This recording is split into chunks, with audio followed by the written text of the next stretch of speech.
Good evening. Welcome to Hindi is Easy. Today we'll do the reading of the new lesson Hiran Ka Balidan, lesson number 15, class 8, Madhuban Saral Hindi Patmala.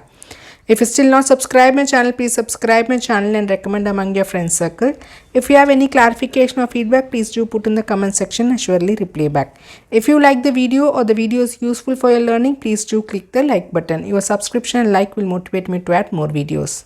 हिरन का बलिदान। वसंत ऋतु बीत चुकी थी और ग्रीष्म का प्रारंभ होने वाला था। गंगा की धाराओं में कुछ जल भर आया था।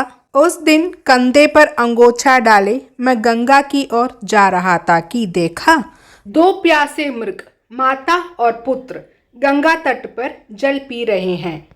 सहसा मेरे मन में मृग शावक को पकड़ने की इच्छा जाग उठी और मैं उनकी ओर दौड़ पड़ा।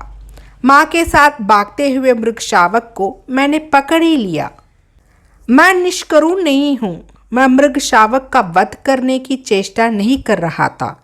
हिरन के बच्चे को पकड़ लेने का शौक मेरे सिर पर इस तरह सवार था कि उससे मुक्त नहीं हो पा रहा था। कोटी पर आकर मुझे उसके साथ बहुत मातापची नहीं करनी पड़ी। उद्यान के फल, हरे भरे शाक और दूध रोटी खाकर वह एक ही महीने में हष्ट-पुष्ट हो उठा।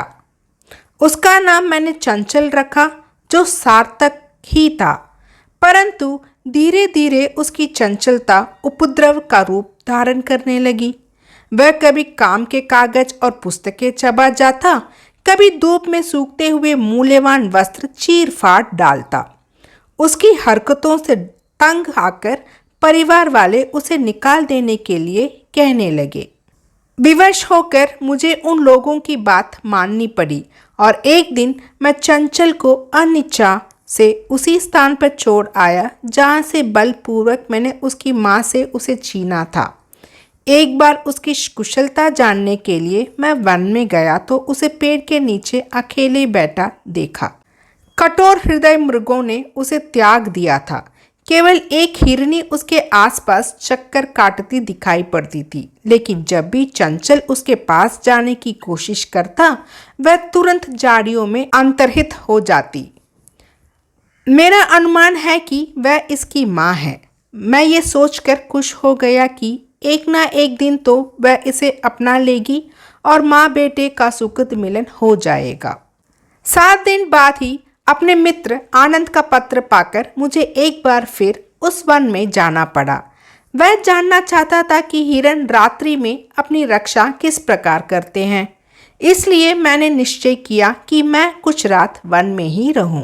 रात बिताने के लिए हिरन गंगा के पार रेतीले मैदान में एकत्रित हुआ करते थे।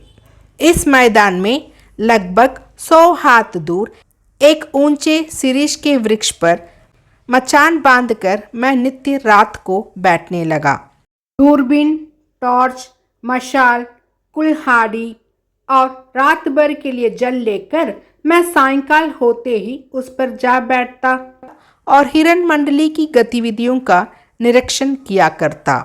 नदी की रेती के विस्तीर्ण शीतल बिछौने पर 400-500 हिरन नित्य रात्रि विश्राम करते। बीच में बच्चे और उनकी माताएं, उनके आसपास वृद्ध हिरन और उन्हें चारों तरफ से घेर कर युवा हिरन हिरनियां अर्धनिद्रा में सोती। इस सोती हुई मंडली से कुछ दूर 8-10 साहसी मृग और भी होते, जो झाड़ियों की ओट में खड़े रहते।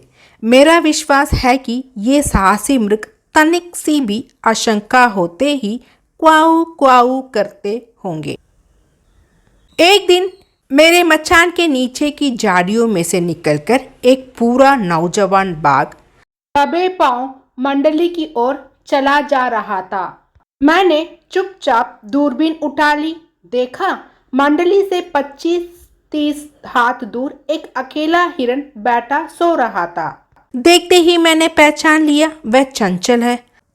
बाघ और चंचल में 50-60 हाथ का अंतर रह गया होगा कि सारी शक्ति बटोरकर मैं उनके साथ क्वाऊ क्वाऊ बोल उठा।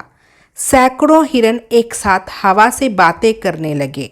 पल भर में मैदान साफ हो गया, परंतु बाघ घाटे में ना था। उसने धीमी गति से भागती हुई हिरनी को अपना लक्ष्य बना लिया था। शिकारपट्टू बाघ ने उसे ऐसा घेर लिया था कि हिरनी के सामने आत्मसमर्पण के अलावा कोई चारा नहीं बचा था। तभी अचानक बाघ के सामने दूसरा ही हिरन दिखाई पड़ा। मैंने देखा, वह और कोई नहीं, मेरा चंचल ही था। धीरे धीरे मामला स्पष्ट हो उठा। बहुत ही अच्छी तरह समझ में आ गया कि बाघ से बचकर जो हिरनी अभी निकल भागी है वह और कोई नहीं, इसकी माँ है। चंचल ने अपने प्राणों की बलि देकर कर्तव्य का पालन किया। वह जानबूझकर अपनी माँ को बचाने के लिए बाघ के सामने आ गया था। साबार श्रीनिधि सिद्धांत अलंकार.